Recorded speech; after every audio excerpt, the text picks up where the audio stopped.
You could imagine this early morning picturesque setting to be an unspoilt location anywhere in the world.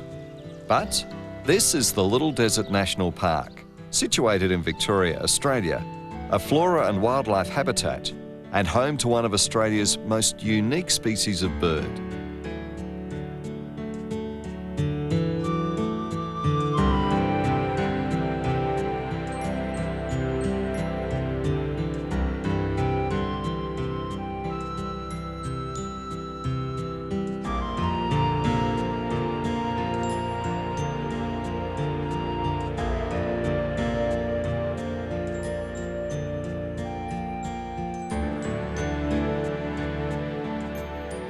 The Little Desert National Park is in the Wimmera district of Victoria, along the Western Highway between the Wimmera River and the South Australian border. It's a desert by name only and separated into three areas: the Eastern, Central and Western blocks. Situated in the Central block and considered the gateway to the Little Desert region is Nil, a rural farming community with a population of just over 2,000 people. The Little Desert has varying soil types, giving rise to thick tea tree and scrub vegetation that is prominent within this region. Woodlands with yellow and red gums, heathlands with spring flowers and clay flats with melaleucas and native orchids create a pristine bushland setting. Over 670 species of native plants, 1/5 of Victoria's indigenous flora, can be found in the Little Desert, and up to 17 are considered rare and significant. This cluster of vegetation provides an ideal habitat for native wildlife and over 220 species of birds.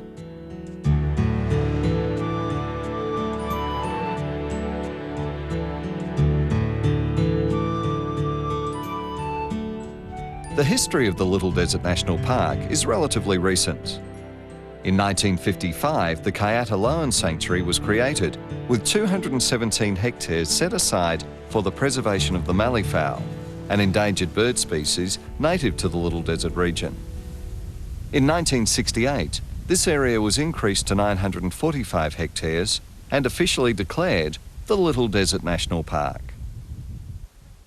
When the Victorian government announced that 80,000 hectares of the desert would be subdivided and cleared for agriculture, conservationists in favour of the preservation of the Little Desert argued the viability of the scheme. The proposal for land subdivision in the strong wheat farming belt of the Wimmera district was seen as an imminent threat to the Little Desert environment. The conservationists lobbied the government, arguing that in the long term, the land would be more valuable in its natural state. Under public pressure, the scheme was abandoned, and in December 1969, the area of the Little Desert National Park was again increased to 35,000 hectares. When the Land Conservation Council was established in 1986, recommendations for the use of public land led to the increase of the Little Desert National Park to its current size of 132,000 hectares. The fight for the preservation of the Little Desert in 1968 gave rise to one man's passion to help protect and share with others the area's natural wonders. In 1970, Whimpy Reichelt, a Nil district local, took it upon himself to establish Little Desert Tours, allowing Australian and international visitors a personal experience through one of Australia's most pristine areas of natural bushland. With the help of his wife Maureen, their children, and the encouragement of a few local supporters, Little Desert Tours became increasingly popular, and by 1973, 4 vehicles were operating day-long excursions through carefully made tracks to all corners of the Little Desert. Increased patronage enabled an enthusiastic Whimpy to educate those interested, especially the overwhelming contingent of school groups, about the delicate eco-balance of the park's natural beauty, flora and fauna. 7 years on, overnight camps made way for the Little Desert Lodge, an education centre situated in the northern tip of the Eastern Desert region. The original lodge had modest bunk-style accommodation and facilities, and was later expanded by the establishment of an adjacent caravan park. Whimpy and Maureen developed special environmental and wildlife studies and programs for visitors of all ages. As a result, the Little Desert Lodge was granted a wildlife shelter permit. They also established Little Desert Tours in 1976, and since then, innovative environmental studies have brought pleasing results and continual recognition from the Victorian Government, with the Little Desert Lodge earning numerous tourism awards, and Whimpy himself the accolade of one of Victoria's living treasures in 1986. Support from local and national media promoted the success of the Little Desert Lodge venture. Nature lovers, bushwalkers, families, school groups, birdwatchers and artists made regular visits to the Little Desert, adding a financial boost to the local community. However, the promotion of the Little Desert Lodge and Little Desert Tours began to feature one major attraction unique to the area, the Malleefowl or lowan bird. Here he is in front of us. What doing, Charlie? Whimpy Reichelt's fascination with this shy and elusive bird started in his boyhood. The intimate knowledge he has gained about the bird through close observation has won him international recognition. In 1997, the Little Desert Lodge hosted the 3rd International Megapode Symposium, signifying the importance and value of Whimpy's ongoing study on the Malleefowl. That egg is laid in, well at the moment I'm trying to work out the egg-laying cycle. So over the years, the egg-laying cycle has been every 7, 9 and 11 days. And this year, it looks like she's laying on a cycle of 6 days. It was in 1973, however, that a site of 117 hectares, including 79 hectares of virgin bushland with 5 working Malleefowl mounds, was purchased as a suitable site for an educational camp known as the Malleefowl Block. Tour groups are driven to the block to see the Malleefowl busily tending the mounds, and adding to the attraction is Whimpy's rapport with the timid birds. He's telling me that's how it's got to stop. I'm not going to take the top off at all. You happy now? Not quite happy yet. A bit more from over there. All right. The adult lowan bird is about 60 centimetres tall and weighs around 2.5 kilograms. The male and female birds look very much alike, with feather patterns and colours blending in with the mallee habitat to provide a camouflage from predators. The Malleefowl belongs to one of the 22 megapode species known as mound builders. They are unique in that they use the heat within the mound to incubate the eggs rather than sitting on them. Their powerful feet scratch at the loose debris of twigs and leaves mixed with sandy soil to form a pyramid almost 1.5 metres high. The mound utilises both fermented and solar heat to hatch the young lowan chicks. It's common for a breeding pair of birds to spend many hours building and tending the mound during the reproductive season, scratching with deft and tireless repetition. During the breeding season, preparation of the mound commences about April to May.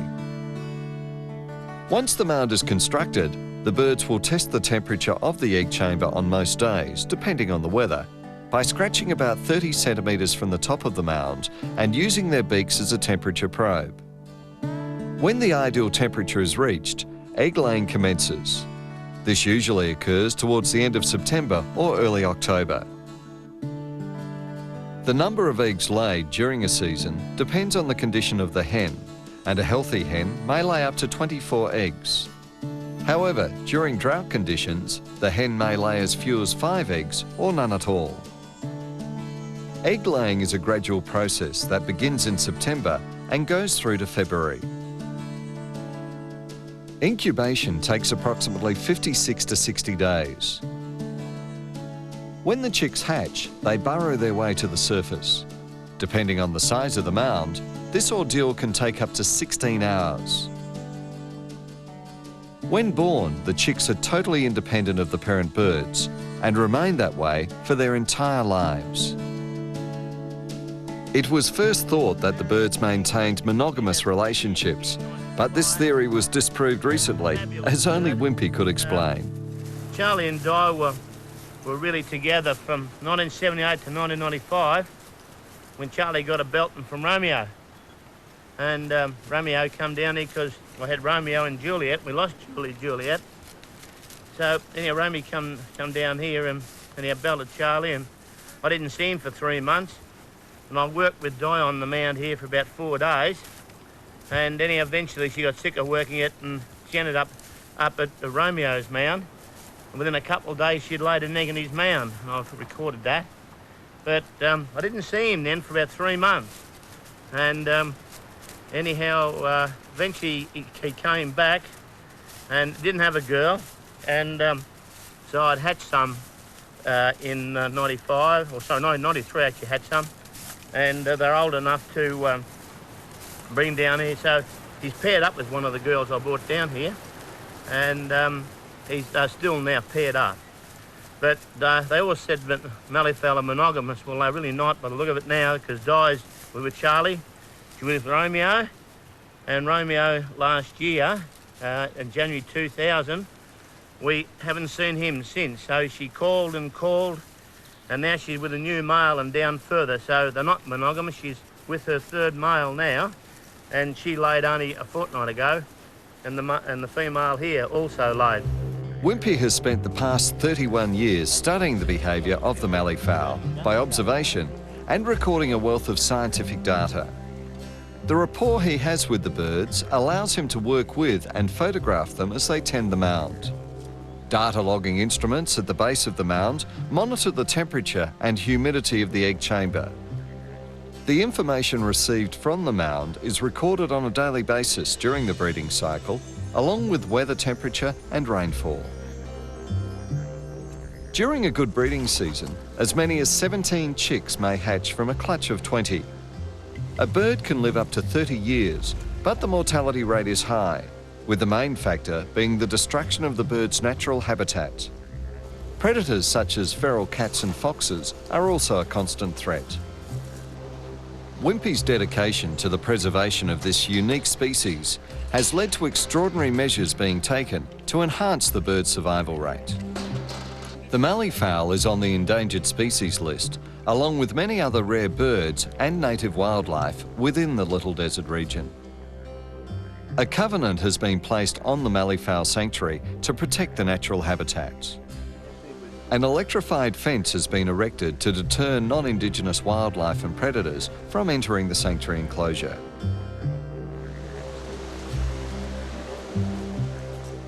Situated a short walking distance from the Little Desert Lodge is the Malleefowl Aviary. It was constructed in 1984 to further enhance the survival of the Malleefowl and other endangered wildlife in a captive breeding program. Within the confines of the aviary, the birds and other wildlife are immune from attacks from natural predators, and breeding pairs produce offspring for release into the wild. It was in 1979 that I decided I'd like to keep Malleefowl in an aviary. And it took me 4 years to get permission from in that time, the Department of Conservation and Natural Resources.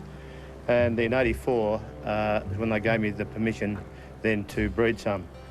I bred 3 birds for a start, and we lost one after about 2 years, and then I've bred more. Particularly I wanted some females to go with the boys. I had got 2 males in here, and we had a real problem because the fence going through the middle here, this is how the mound became to be right here, because the birds both sides in this aviary decided that's where the mound had to be, against the fence. There was a real hassle, and you had girls laying eggs on that side of the fence and then on this side of the fence.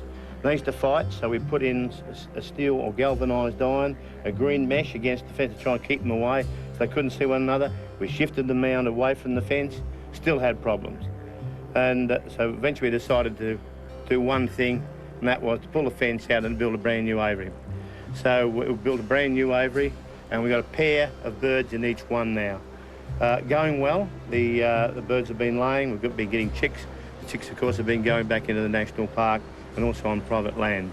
So it was quite a hassle to get a permit originally to hold Malleefowl, and these are the only Malleefowl in captivity in Victoria. We're very, very proud of that. But the aviary also doubles as an educational facility where visitors can learn more about the native inhabitants as well as observe them in a natural environment. The aviary has been an important innovation to help safeguard the survival of the many wildlife on the endangered species list and return them to greater numbers. For Whimpy, his devotion to the study of the Malleefowl has also led to the study of the other species of birds and wildlife, plus the native vegetation that is literally at his back doorstep. Taking a simple walk is seldom complete without stopping to look at the variety of plant life and listening to and deciphering the many bird calls. He has spent countless hours recording both sound and vision of the natural beauty that is the Little Desert National Park.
But for Whimpy and Maureen, establishing the Little Desert Lodge hasn't been without its struggles.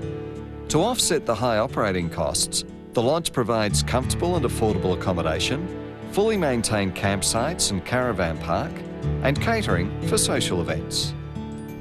Though the Little Desert Lodge operates as a company, almost every dollar is put back into constant upgrading of its facilities.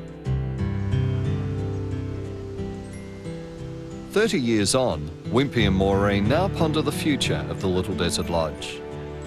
They eventually have to face the decision of handing over what they've established and toiled so hard to achieve to the next generation. Nearing 70, Whimpy seems reluctant to hang up his toweling hat and stand aside from a venture that started as a promotion of the Little Desert and the plight of the Malleefowl. His dream has become a passion that has promoted a remote corner of Victoria that is now known worldwide. Whimpy and Maureen's commitment, however, hasn't gone unnoticed. Through the generosity of those sympathetic to Whimpy's dream, the Little Desert Flora and Fauna Foundation and the Little Desert Environmental Fund have been established. This will ensure that the Little Desert Lodge and the Little Desert Tours will continue for future generations to experience. I get a bit, I suppose, emotional sometimes, but that's what it's all about, to try and leave something for our grandkids. You know, there's a lot of damage been done over the years, but that's what I guess Maureen's aim is too, that we're on this earth for a short time and we should do something to help our grandchildren and give them something that they probably would never have otherwise. It's been a hard, tough road, but yet it's been exciting, it's been good. It would be hard to imagine Whimpy's Little Desert Tours without its proud tourmaster with the familiar towelling hat and the enthusiastic, raspy, bellowing voice. The Foundation members realise this, and so Whimpy Reichelt will remain the icon that is the Little Desert Lodge.